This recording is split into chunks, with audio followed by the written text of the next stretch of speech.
Hi, I am Abigail B. Welcome to my channel. How are we doing? Thank you so much for coming back. I really do appreciate it. If you're new to my channel, I am Abigail B. I am an interior stylist and designer, and on this channel I'll do things all to do with interior designing. I'll give you tips, I'll give you tricks to really help to optimize your space to meet its full potential. I also do behind the scenes and show you my life as an interior designer, so I'll do some lifestyle content as well on this channel. I love traveling, I like going to events.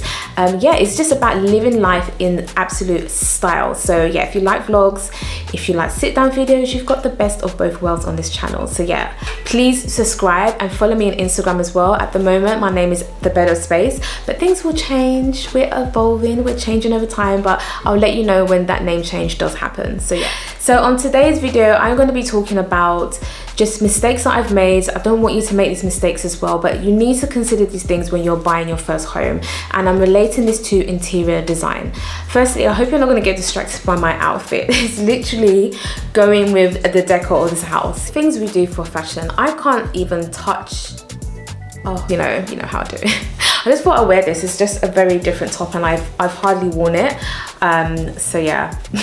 Okay, so we are going to be talking about first time buyer. Now, even though I'm directing this video to first time buyers, also if you are looking into doing investment properties, you may want to consider these tips as well. Or you're going to buy your second home, so sometimes we learn from the mistakes that we've made the first time. But as an interior stylist and designer and doing homes for others and buying my own home as well, these are things that I will not do. These are things that I wish I knew before that I didn't do.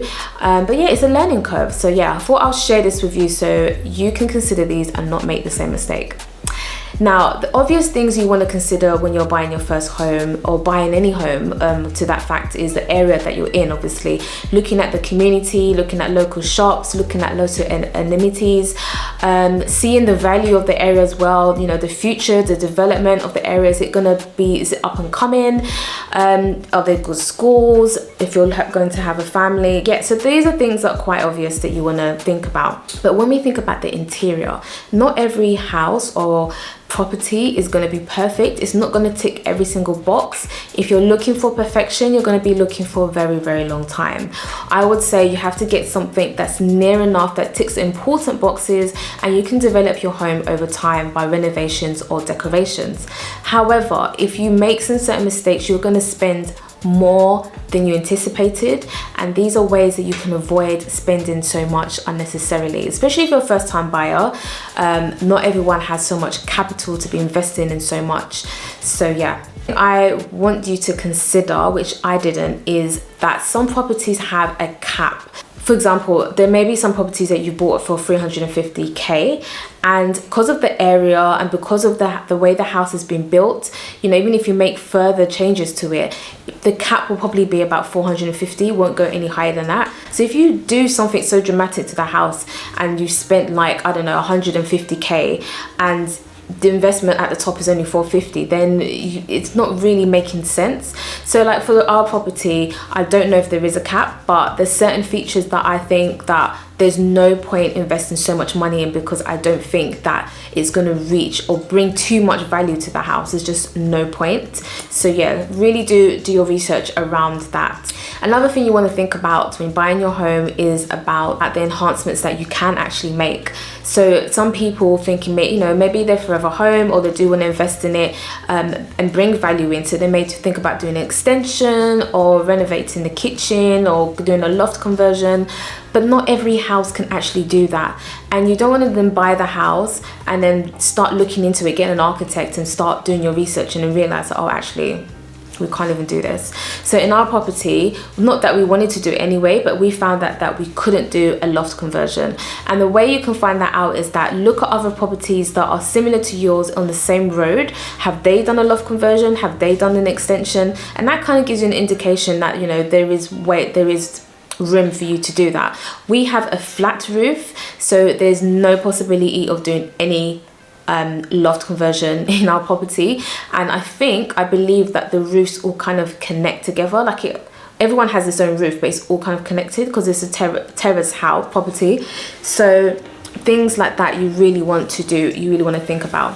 Plus, we wouldn't do an extension because doesn't have a massive garden, and I just don't think it will bring that much value to the property, so there's just no point. Think about that. If you do buy like a semi-detached, you know, you can do an extension on the side, but again, is the land on the side, or do you own it, or does it belong to the local authority? Because then you can't do anything about it. Or does it belong to your neighbors? So just things like that, you know, you do want to consider and do your research before buying a property if you're thinking about expanding it.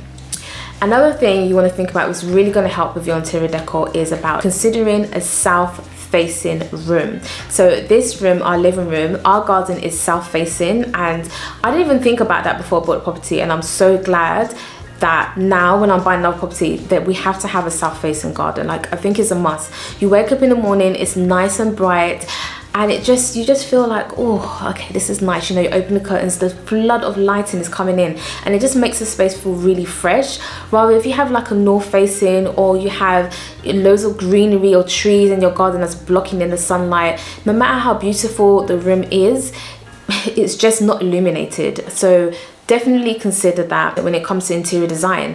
Unless you really want somewhere that's really subdued, if that's your style, then, you know, I'm all for it. You know, these are just my opinions, but a space that just is full of light just brings so much life to the space. It just makes you feel rejuvenated, it makes you feel happy, you know, it takes away that kind of suppression that may come with dimmer lighting. And how do you get so much lighting in your home? So we're not only talking about colors and the way you decorate, but bringing in natural light. So you can even see right now I'm having natural light to this side, and there's natural light on that side as well. So when you're looking at the property, look at the rooms. You know, is the windows big enough? Are you able to make the room windows big enough when buying your home? Another thing you want to consider about storage. Look at ways that you can add extra storage solutions. So like if you have a staircase and there's loads of space underneath the staircase, you can use that for storage. You know, some rooms are really, really big, so maybe you can cut through some of the rooms and make that into like a walk-in wardrobe or area for storage as well. Yeah, there's so many ways that you may want to input storage, like input like a pantry or a cupboard, but you need to look around and see whether there is actually an opportunity for that. If there isn't, then you know, you might not be thinking about that, and you'll move in and you may be in a bit of trouble trying to store some of your items, and you just don't want the place to look cluttered. We want things to look minimal and spacious because that looks luxurious, you know. So always think about that when you are buying a property. Talking about space as well, not especially living in London. London in particular is very, very overpopulated.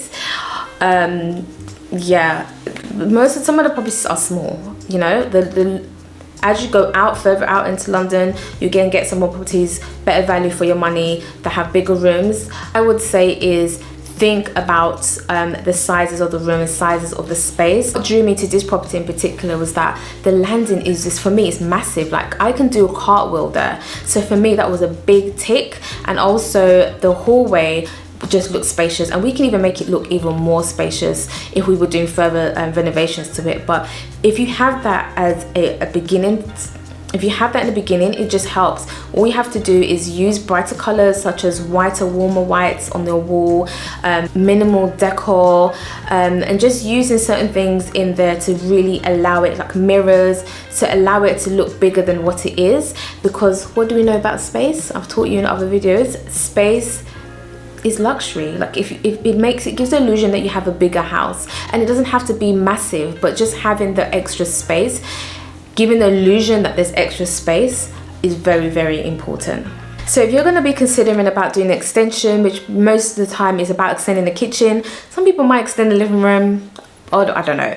But if you are looking at extending your kitchen, I would say be mindful of the position of different rooms in the home, because otherwise you're going to be spending a lot more money than you anticipated. So I made this mistake, but not like I was thinking of doing an extension, but you could be in the same predicament as well. For me, a lot of other boxes were ticked, so I didn't think this was such a big deal. I just realized you're too close. Okay, that's better. So our living room is at the back of the house and the kitchen is at the front, so of course we can't extend. We're not going to extend further forward.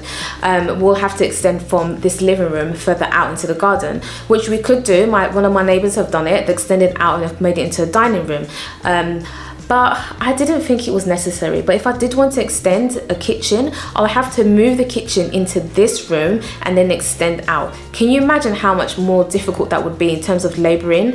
And lastly, this point which I considered, actually no, I didn't consider this, but then I realized afterwards that it did help, especially if you're a first time buyer, you don't have a lot of money and you just want to move in and do probably the bare minimum and just do more of like an uplift of the home. Like, yeah, if it's just a little bit challenged. Oh, this beautiful light. This is what I mean about self-facing. You see what I mean? The light coming in, yeah.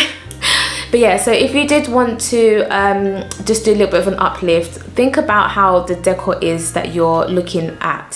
So the people that were living here before were probably in their mid-40s, had younger children. It was like a family house, and I would say that they were very clean. Some places can be a little bit decor challenged, I would say, but all it needed was paint and some flooring changes and just other things added in to really uplift the place. The house was dated and hadn't been touched for like 15-20 years. You know, there's a lot of onion skin that you have to unravel, of the so to say. You know, you're gonna have to take a lot of the wall. You may need to do some plastering. It's gonna be a lot of work. But if that is a challenge that you want to uptake, who am I to say? Like, go for it.